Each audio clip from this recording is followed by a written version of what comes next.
Kevin Owens just secretly turned heel after WWE Bad Blood. No WWE cameras, no commentary, just Kevin Owens proving once again people don't really change. Also on greatness of wrestling, Goldberg is having one more match. Oh yeah. What you doing, Dad? Watching wrestling. One of these days, Gage, you will get to see me wrestle. I already saw that. No, you didn't. That is the thing with Hollywood Great One, as seen on Joe Rogan's podcast. The Great One is all about cinema. We'll also talk about Raquel Rodriguez joining the Judgment Day, shocking AJ Styles news, and CM Punk legit injured Drew McIntyre. Welcome back to the channel. Roll the intro. I'm old. I'm coming hard. You perv, farming is gambling. Mama Rose. Trash. Daddy's back. Go This is the shit. acknowledge me! Welcome back, everybody. So WWE Bad Blood was really eventful. A lot has changed, and now Raw and SmackDown are definitely worth watching. Especially Raw right now is gonna be 2 hours, so that's gonna be really interesting to see. One thing we did not see on television though is Kevin Owens turning heel. So in this video, fan recorded video, Kevin Owens was arguing with Cody Rhodes. And I assume Kevin Owens seeing Cody being so friendly with Roman, Jimmy Uso, Kevin Owens just absolutely snapped and beat the crap out of Cody Rhodes without waiting for a camera. I think this was really creative and so different from anything we've seen, which makes it one of the greatest heel turns I have ever seen. I also assume WWE were not the ones recording it. I believe it's fan footage because WWE knew people are gonna see these two talking to each other and they're gonna record. Triple H said, "We are aware of the incident outside of the arena last night between Cody Rhodes and Kevin Owens. The matter will be dealt with internally." Triple H is taking it seriously, man. This was not part of the WWE programming. Anal bleeding. What? And this was so unexpected. Let me tell you how I found out about it. So I was editing my WWE Bad Blood review, right? And then I see this happening. Okay, I didn't talk about that. I didn't know that happened. So I think it worked. WWE said the idea behind doing Kevin Owens Cody Rhodes fight at Bad Blood the way WWE did was to get the moment to go viral because fans would film it and put it online and share it around, says Pro Wrestling Insider. I love when WWE are doing that. Now, I love when that happens, but I really hope it's not gonna be something we see all the time. You gotta make it special. At the end of the day, I do wanna hear the pop. This was different because it caught us off guard, right? Like, we expected that moment. If it's gonna happen, it's gonna happen on television, and there's gonna be Randy Orton, Kevin Owens, who's turning heel. It happened out of nowhere, and that makes it special. It works for this scenario, especially because we already seen Kevin Owens turning heel quite a few times. Why don't we switch it up? So I really love the idea, I love the way WWE did it, and I love the fact that I can't wait to watch SmackDown. SmackDown was a hit or miss show lately, and they definitely need that cliffhanger. Now, I can't imagine what's gonna happen. Like, what is Randy doing? What Randy do? People, as a big Randy Orton fan, I gotta say, Randy Orton is completely innocent. He doesn't deserve this. I don't care about Cody. Cody got what he deserved. Randy, on the other hand, Randy has never done a bad thing in his life. All the times he turned on someone, that's because they deserved it. John Cena's dad punting him in the head, well, he sucked. Randy's gonna have to make a decision. Obviously, we could see something as simple as, guys, come on, Cody, Kevin, Cody, what you doing? We gotta talk this through, something along those lines. But also, I have a feeling he might be enjoying this because at the end of the day, he wants that WWE title. Look at him eyeing that championship as hard as he was eyeing those boobies one day. So it's gonna be interesting to see what Randy is going to do with this situation. Is he also turning heel, or is he gonna stay with Cody Rhodes? We'll see. But it also puts Survivor Series in a very interesting position because we all expected Randy, Cody, Owens, Jimmy, Roman versus the Bloodline, maybe even The Rock, right? But it seems like Kevin Owens is not gonna be a part of this match, or at least not on that side. So it's gonna be really interesting to see. Maybe Sammy, maybe Jay will be on that team.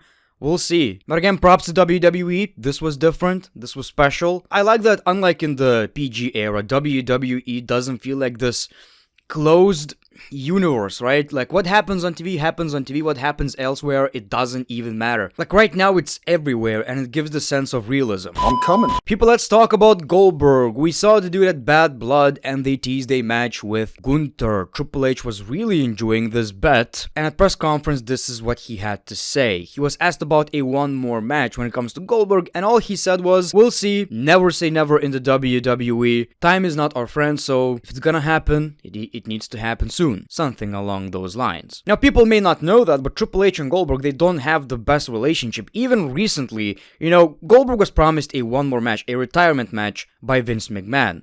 Vince is not here anymore. And then on podcasts, I think he blamed the Triple H. He also talked shit about Asuka, her undefeated streak, how she copied Goldberg and she called her Asuka. I like Goldberg, but I think the ego is big. The ego is massive.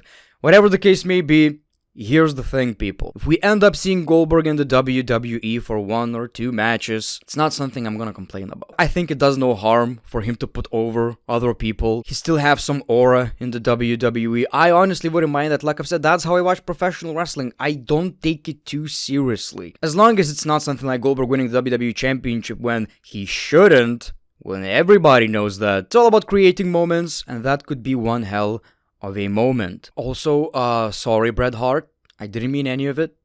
I'm just joking. It's a comedy show. Bret, I like you a lot more. You see, people, just like Joe Rogan, Bret Hart is a big Greatness of Wrestling enthusiast. One good thing that Triple H actually learned from Vince McMahon. I know, Twitter, I'm not saying I like Vince McMahon, but you like spinning words to your own narrative. That's Twitter, that's the internet. These are the wrestling fans, that's not what I'm saying. I'm just saying that Vince always knew most of the time to put business first, and that's what Triple H is doing. He may not have a great relationship with you. Maybe you talk shit about Triple H like Bret Hart, Goldberg, CM Punk. If it makes sense, it makes sense. If it's good for the product, he will bring you back. I'm coming. Let's talk about Raquel Rodriguez and that weird-ass finish where instead of Liv winning, we got a disqualification and she still wanted Liv to win. Fightful Select notes that the finish to the Rhea Ripley vs. Liv Morgan match was supposed to see Raquel help Morgan win, but the referee felt he had to call for a disqualification because he saw everything happen right in front of him. Like, that sounds like a you problem, ref. That sounds like a you problem. What was so different here? We always pretend you didn't see it. They also say Raquel Rodriguez will be aligned with the Judgment Day moving forward and talks of her return date all the way back to July. She'll be full-time moving forward. Honestly, Raquel Rodriguez being in the Judgment Day is something I never thought I would see, something I would never ask for. But we'll see. I'm not too crazy about it, obviously, but if you build her up right, like, obviously, let's be fair, she doesn't have a lot of aura in the WWE. She was basically the most generic babyface you could imagine with a desperado. Something like shit. That was her gimmick. But if you build her up right, she could be a legitimate threat to Rhea Ripley because they do have some similarities. Tall, big, strong women. Hear me out. Dominic Mysterio with 2 women.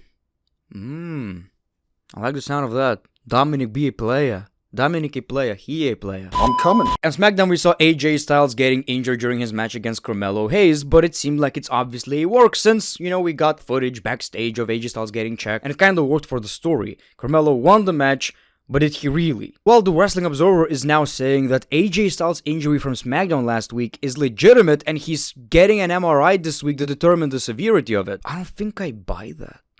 I think it was, like, looking back, obviously scripted, obviously part of the storyline. I would be really shocked if the injury is legitimate, but, it makes me worried. Now, obviously, this is Dave Meltzer, right?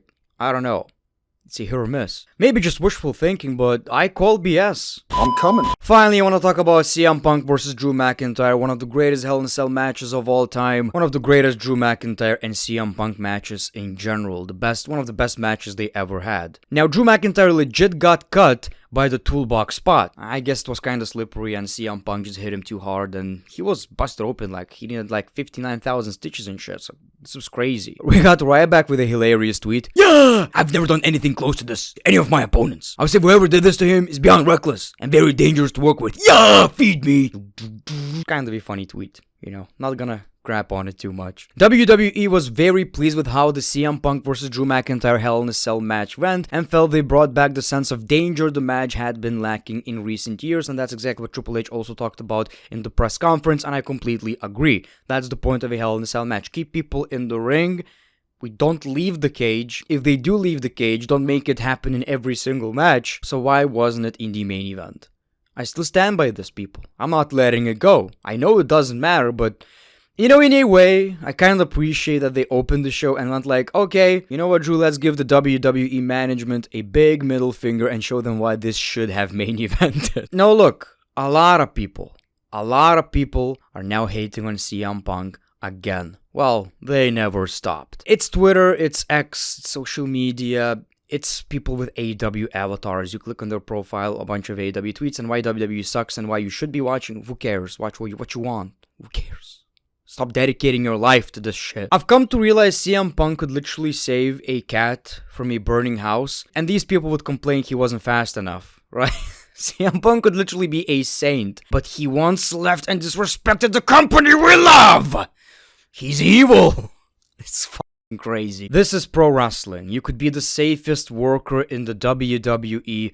Stuff like this, in a match like that, it happens. It just happens. We see that in the WWE, we see that in AEW, but once it's a wrestler you don't like, then it becomes an issue. So to these people, shut the fuck up, like seriously, man. Anyway, that's all I got for you on greatness of wrestling. Check out this video right here. I think you're gonna like it. You know what? As a matter of fact, check out all of my videos. And subscribe. Why didn't you subscribe?